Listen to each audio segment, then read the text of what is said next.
வணக்கங்க. நான் உங்களுக்கு பைக் டாக்ஸி சத்யா பேசுகிறேன். இப்போ பாருங்கள், ஒரு ரேப்பிடோவில் ஒரு பார்சல் வந்தது. இந்த பார்சல் வந்துட்டு ஒரே ஒரு டேப்லெட் மட்டும் தான், சின்ன டேப்லெட்டு. அது ரேட்டு பாருங்கள், வெறும் 27 ரூபா தான் வந்திருக்கு ரேட்டு. இந்த டேப்லெட் வந்து சென்னை ஐடிசி ஹோட்டல் பாருங்கள். இது உள்ளெல்லாம் நம்ம போனதில்லை. ஒரு 2-3 டெலிவரி தான் வந்திருக்கோம், சாப்பிட்டது கிடையாது. நான் கூடிய சீக்கிரம் சாப்பிடுன்னு நினைக்கிறேன். இங்கே பாருங்கள், ஐடிசி ஹோட்டலில் டெலிவரி ஒரு சின்ன பார்சல் தான் உள்ளே போயிட்டுருக்கேன். அதனால் பார்சல் வந்துட்டு மக்களுக்கு வந்து ரொம்ப பயன்படுது.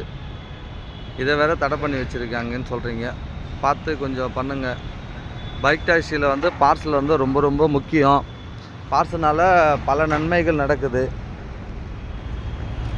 பார்த்து கொஞ்சம் தடை இல்லாமல் கொஞ்சம் மக்களுக்கு சேவைப்படுற ஒரு விஷயத்தை வந்து கொஞ்சம் பார்த்து அனுமதி கொடுங்க. அரசுக்கு ஒரு வேண்டுகோளை விடுக்கிறேன்.